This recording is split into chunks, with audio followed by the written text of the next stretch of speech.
할렐루야.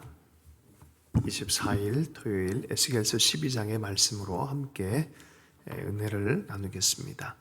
포로가 될 것을 나타내는 상징 행위라는 제목이 잡혀 있는데요. 본문 요약을 함께 읽어보겠습니다.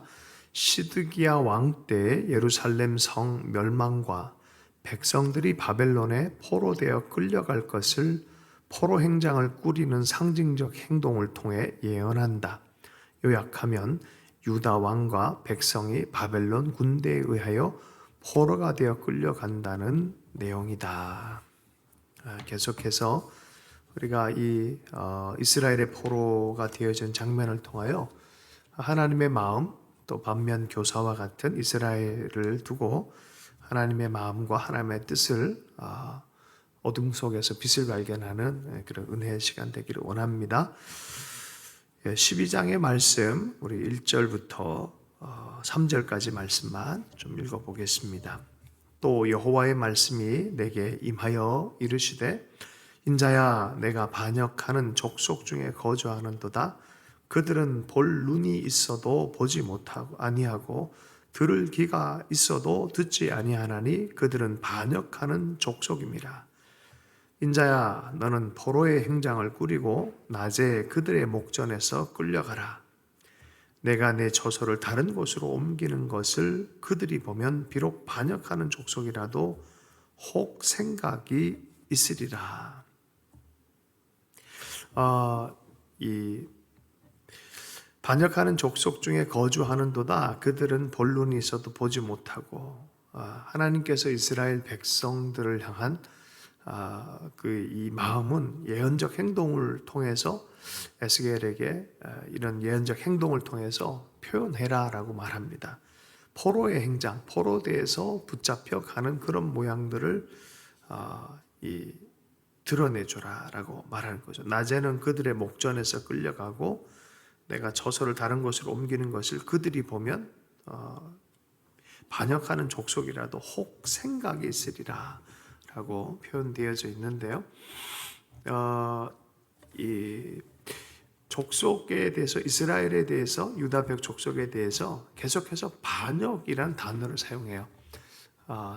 자신들이 반역하는지 모르지만 사실은 내면 깊은 곳에 하나님을 왕으로 섬기고 싶어 하지 않습니다. 누가복음 19장에도 예수님께서 이 비유를 들었는데 한 왕이 왕의 인준을 받으려고 가는 동안에 백성들은 왕을 비토놓는 서신을 이제 헤롯 아켈라오 시즌에 헤롯이 죽고 나서 헤롯 아켈라오가 로마에 인준을 받으러 가는 그 시간 동안에 뒤로 우리는 저런 왕 원치 않습니다 라고 하면서 하는 것이죠.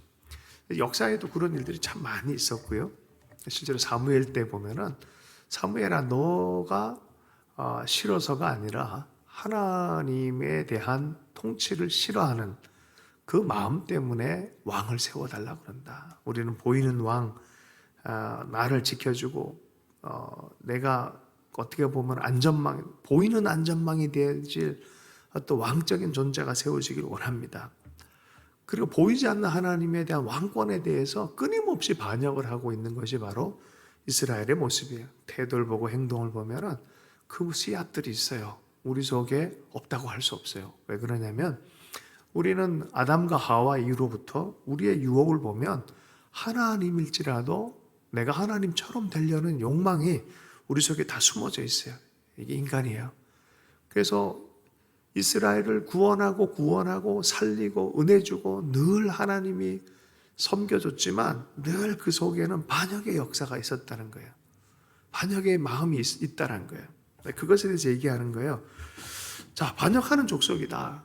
결국 반역의 끝은 심판으로 갈 수밖에 없는 것인데 네가 이렇게 포로가 돼서 그것으로 말미암아 포로가 되어진 그런 결과에 대한 예언적 행동을 해라.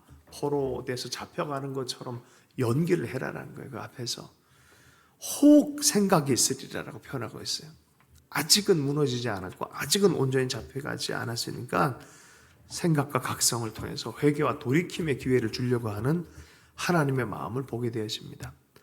성경을 보면 정말 하나님은 끝까지 기회를 주세요. 끝까지 기회를 주시고 끝까지 돌이킴에 대해서, 그러나 끝까지 고집부리면 어쩔 수 없이 놓지만 그 놓는 주님의 마음은 눈물을 흘리고 있는 것이에요. 하나님의 법이 있어요. 계속해서 죄악을 범하고 계속해서 그 죄의 영향력을 가정과 사회에 뿌리고 있다면 어쩔 수 없이 잘릴 수밖에 없어요. 불을 던질 수밖에 없어요. 심판할 수밖에 없어요.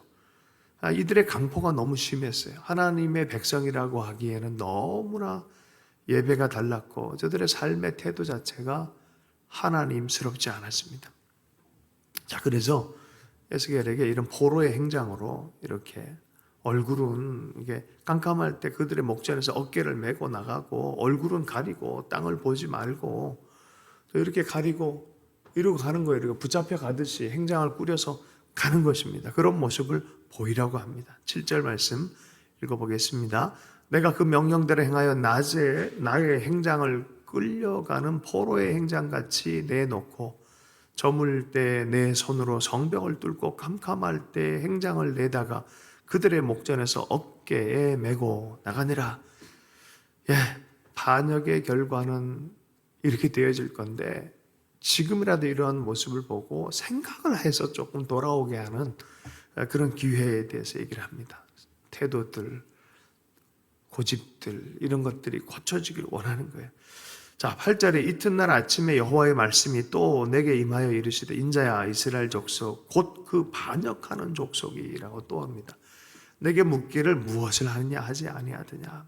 너는 그들에게 말하기를 주 여호와의 말씀에 이것은 예루살렘 왕과 그 가운데 있는 이스라엘 온 족속에 대한 묵시라. 이거는 요 연극 행위를 통해서 하나님의 뜻을 전하고 있는 계시입니다 라고 말하는 거예요.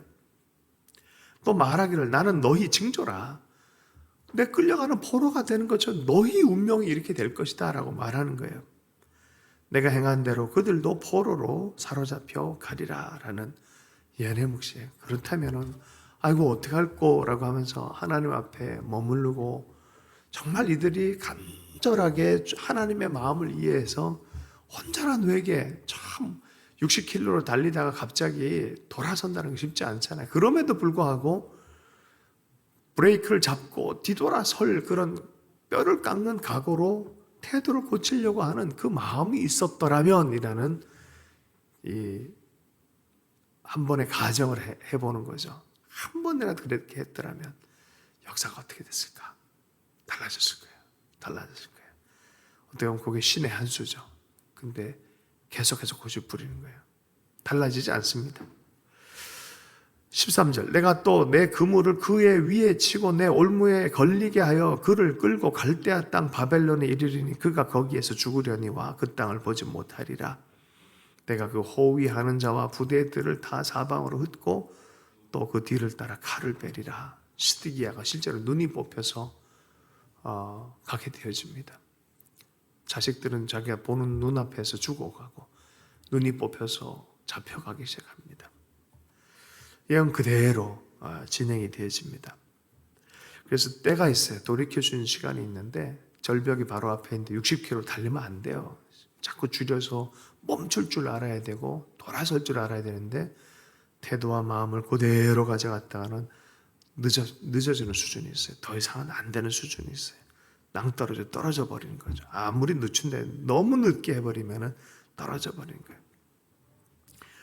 자, 그래서 16절 그러나 내가 그 중에 몇 사람을 남겨 칼과 기근과 전염병에서 벗어나게 하여 그들이 이르는 이방인 가운데에서 자기의 모든 가증한 일을 자백하게 하리니 내가 여호와인 줄 그들이 알리라. 낭떠러지와 같이 포로로 다 끌려갈 것이다. 이게 운명이다.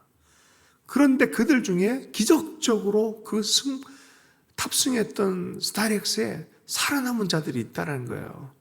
누가 있어요? 그 중에 몇 사람을 남겨 거기서 칼과 기근과 전염병과 죽음에서 벗어나게 하는데 그들이 이르는 이방인 가운데 그 바벨론 땅에서 자기의 모든 가증한 일을 자백하게 하리라. 내가 그렇게 살았었네요. 우리가 그렇게 살았었네요. 비로소 하나님을 하나님으로 인정하는 순전한 믿음이 생겼어요. 성전이 무너지고 성전이 회파되어지고 나니 비로소 바벨론이란 엉뚱한 장소에서 마음의 성전이 회복이 되어져요. 아이러니컬하죠. 정말 아이러니합니다. 버려진 것 같고 끝나버린 것 같은데 그 쓰레기 더미 위에서 장미꽃이 피어지는 것처럼 사람들은 참 그래요. 쫓겨나서 에덴을 쫓겨나니 비로소 에덴이 어떤 곳인지 이해가 되는 것처럼 그런 일들이 일어나는 것이죠. 하나님이 그렇게 남겨진 자들 마음을 회복시키며 반역에서 돌이키며 하나님의 얼굴을 구하는 세대를 세울 것이라는 거예요.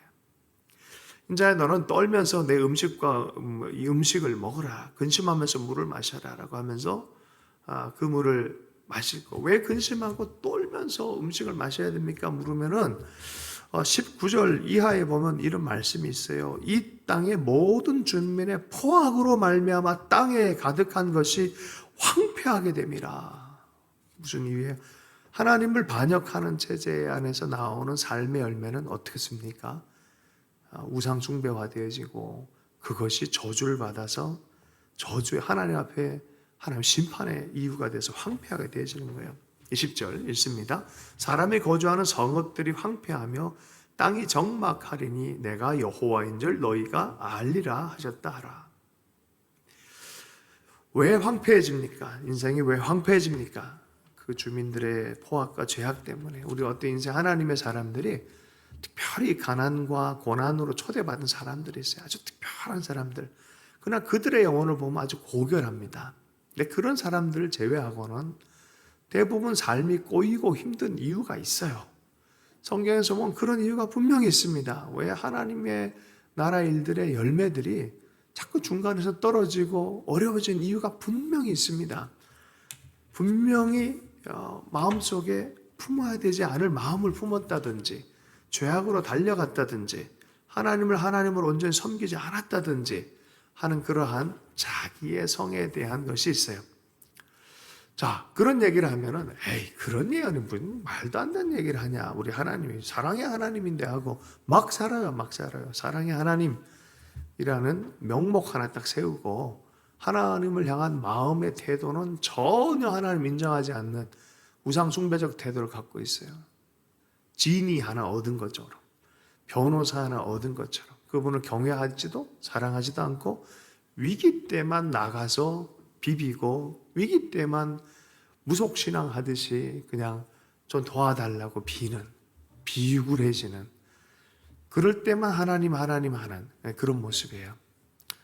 자, 그리고 하나님은 에이 그런 예언이 어딨어 라고 하나님이 지금 역사하시겠냐 그런 예언이 말이 되는 소리냐 이런다는 거죠. 자, 그 표현을 이제 속담과 묵시라는 소제목이 잡혀 있는데요. 뒷부분에 내용이 나와 있습니다. 이 부분 보고 함께 읽고 마무리하도록 하겠습니다. 22절부터 24절까지 말씀을 읽습니다. 시작. 인자야 이스라엘 땅에서 이르기를 날이 더디고 모든 묵시가 사라지리라 하는 너희의 이 속담이 어찌 됨이냐. 그러므로 너는 그들에게 이르기를 주 여호와께서 이같이 말씀하시기를 내가 이 속담을 그치게 하리니 사람이 다시는 이스라엘 가운데서 이 속담을 사용하지 못하리라 하셨다 하고 또 그들에게 이르기를 날과 모든 묵시의 응함이 가까우니 이스라엘 족속 중에 허탄한 묵시나 아첨하는 복술이 다시 있지 못하리라 하니 괜찮아라고 말하겠던 것은 하나님의 묵시도 아니고 아첨하는 말이었다는 거예요. 잘 되는 점괘만 뽑아주는 거예요. 마음을 편하게 해주는 걸 예언이라고 말하고 실은 하나님의 이름 붙였지만 하나님으로부터 온 묵시도 아니고 점치는 거나 똑같다는 거예요. 좋은 것만 기분 좋은 것만 우리 연초에 보면 성장하리라 좋은 말씀을 뽑으려고 그래요. 참 어떻게 보면 아첨하는 복술 같을 때가 있어요. 참 원해서 이렇게 그래서 우리는 그런 이제 물질적 복 받겠다 이런 것보다 내면에 하나님이 정말 우리를 보고 있는 우리가 살아계신 하나님 왕으로 섬기는 그런 본문들 많이 집어넣으려고 합니다. 성경에서 우리 모든 그리스도인들에게 주는 희망과 용기에 대한 보편적 말씀들이 있어요. 자, 그런데 하나님을 대할 때 아첨하는 복술로 대하고 허탄한 묵시처럼 막 기분 좋은 데는 막 던져버리고 하는 그냥 수술을 해야 될 장소에서 반창고만 발라주는 그런 식의 영적인 진단이 있는 그러니까 하나님의 묵시는 이런 거지. 야, 하나님의 묵시는 이런 거지. 야, 그게 멀망한다는 그게 묵시가 제대로냐라고 하면서 아니라 그런 묵시는 없다라고 말하는 시대에 그 묵시가 이루어지는 걸 보여주겠다고 말씀하는 거예요. 그 살아계신 하나님이 지금도 말씀하시고 인도하시고 다스린다는 얘기를 애둘러서 얘기하시는 거예요. 이거를 하나님의 뜻은 지금도 지금 여기서 살아계신 하나님의 말씀은 역사하고 있다라는 거예요.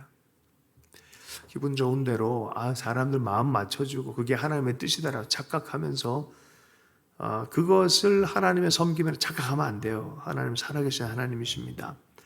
그러므로 우리가 하나님의 하신 말씀이 그대로 이루어지는 것 성경 안에 그래서 에발산과 그리심산에 다 올라가게 해서 긍정의 말씀도 아멘하게 만들고 부정의 말씀도 아멘하게 만드는 거예요.